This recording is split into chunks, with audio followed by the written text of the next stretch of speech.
Hello, welcome back to my channel. It is your favorite faceless internet bestie here to talk to you about all things spirituality, law of attraction, law of assumption, quantum physics, and just the natural nature of things and non-duality. My name is B. Welcome. If you're new here, please subscribe. If you like this content, please like this content. All the YouTube things, so that the algorithm does its thing. Today, I want to talk about self-concept. I think this is a good place to start. This is probably the beginning, not even probably, it is the beginning if you are on some kind of or think that you're on some kind of journey, or that you're going through some sort of process, or that you're trying to create the reality that you want for yourself and the life that you want yourself. You should really start with your self-concept. I'm not saying your self-concept needs work. I have no idea. You would know that is a very personal question to you, but you have to start there, at least to analyze it. And I think, especially in the world of like we was talking about, non-duality and stuff like that, I think in that world of non-dual, that is why self-inquiry is so important in that world, because essentially self-inquiry is just analyzing your self-concept. That's all it is. It's the same thing. It's just analyzing your self-concept. So what is self-concept? Self-concept is what you think about yourself, how you feel about yourself, the things that you tell yourself over and over and over and over and over again. Because like I mentioned before, as people, as characters, we live in our own individual bubble of whatever the mind creates. And if you identify with all of your thoughts, where you are heavily rooted in what reality is or what you think reality is, and your concept is not fitting to that, you'll see chaos in your life. You will. You will. If you are a dreamer and your self-concept says all of these things are just dreams, then that is all they will ever be to you. And not right or wrong. It is what it is. But you have to start at your self-concept. Your self-concept can completely change your life, or at least the life that you currently live, because nothing really changes. At your core, you are still going to be like the character is the character. You talk a certain way, you like certain things, you don't like certain things, but there is the illusion in the appearance of reality that all of those things are malleable, and they are malleable. At the root of them, they are not changing. At the root of them, they are what they are. But the surface level things, like how you talk to yourself, the things that you conditioned yourself, or your environment or whatever has conditioned you to believe, all of that stuff is malleable. Because your reality is literally just made up of a world of your environment, your conditioning, your belief, and your experiences all happening at once and running together at once. So if you're going to make this attempt to change your life or make your life better or end your suffering, which I feel like is what most of us are trying to do when we say that we want to create our own reality. It's really just you're trying to end your suffering and escape something, right? Or change something. And nothing's, again, not right or wrong about that. I think it's the natural order of things. It's natural. The human brain, it's autonomous to want to fix, solve, be a solution, improve, better, and when it doesn't, it starts to shut down and break down on its own. That's just one perspective. That's just my experience. Take everything I say with a grain of salt. There is no right or wrong in life. There is no good or bad. You can do what you want, but you're not doing it anyways. So it's just what's happening. But quite literally, if you're going into this with intention of, of, of changing something or creating a new appearance of something, and you believe that is what you need to do, then I would 100% start with your self-concept.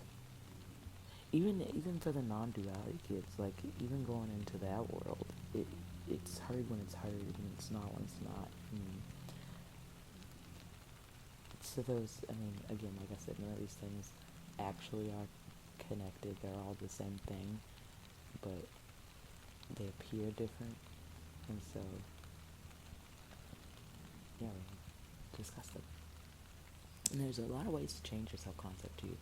So I know the most popular thing, especially right now, is just like add from affirmations. And if you come from a really religious background, it's usually prayer. If you come from like a non-dual, I hate to say a non-dual approach because everything is dual and non-dual simultaneously. There's literally no way around that. But when you come from that perspective or that experience of non-duality, well then you kind of have to take a look at yourself. But I feel like that's how you end up there. I don't.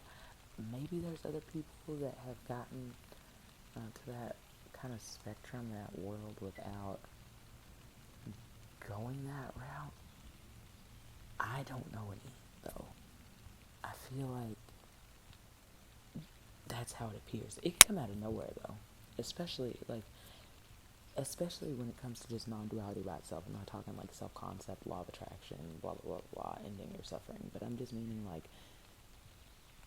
I've heard stories of people that just something just clicks. Like they're just walking along one day or in meditation one day, and then everything just clicks. Like everything just.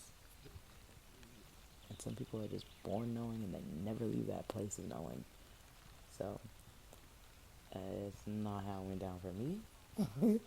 if it went down for you like that, lucky you. But that's not how it happened for me.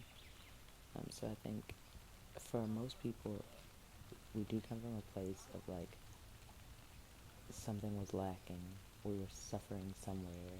There was something that we thought should happen that didn't happen, or something that we didn't want to happen that did happen. And then we start trying to figure out how we created that thing. And it's all self-concept. Like, if you look at the way that you talk to yourself, look at the way that you view your environment, the perspective that you take in from an observational standpoint, not even so much as like, I want to do this thing or that thing, or I don't want this thing. Just observe it. That's why like so many people, especially in the like spirituality, like in the spiritual world, they tell you like sit with yourself, feel your feelings, do your just the self-inquiry kind of approach is to kind of be with those things, observe them. I always go back to like the Watcher.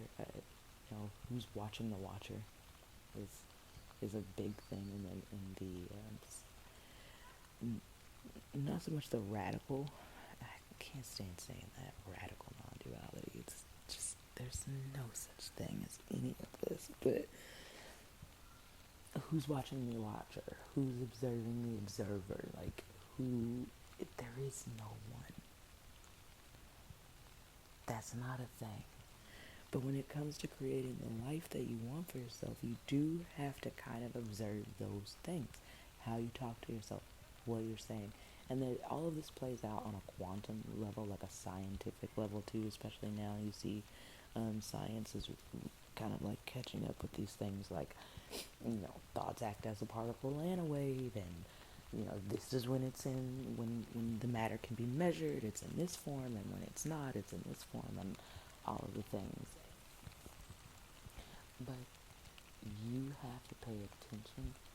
It's not really true. You're naturally going to pay attention to that if you start looking to resolve whatever you believe the problem is. Do you know what I mean? So like, and when you do that, when you're inquiring into the self, right? That's what self-inquiry is. You'll notice that like the way that you talk about certain things, the way you see certain things, don't really align with what you're trying to achieve or what you're trying to do or whatever you're trying to solve. And so you'll naturally start to alter that. No work is required for that at all.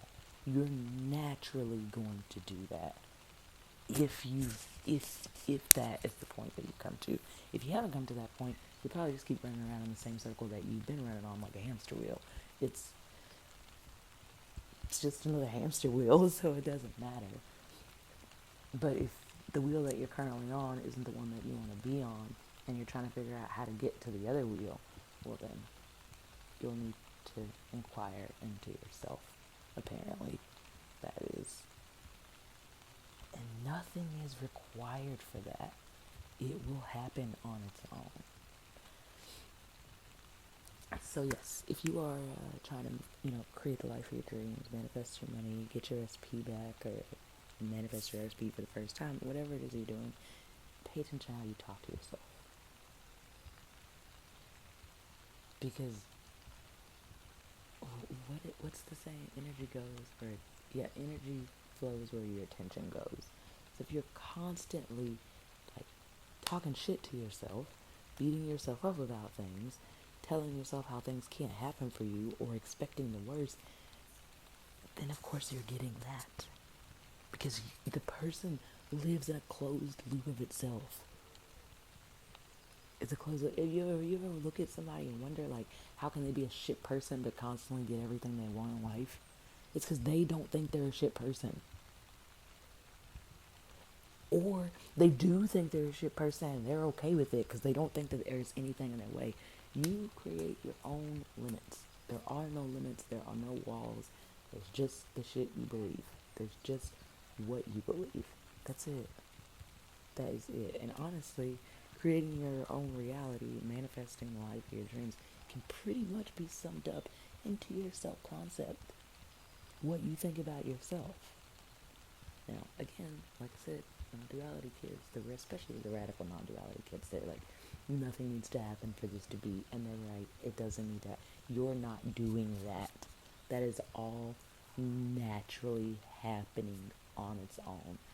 So, yeah, work on yourself if you feel like you need to, or don't if you feel like you don't. It's gonna happen anyway. So maybe you cut yourself a break.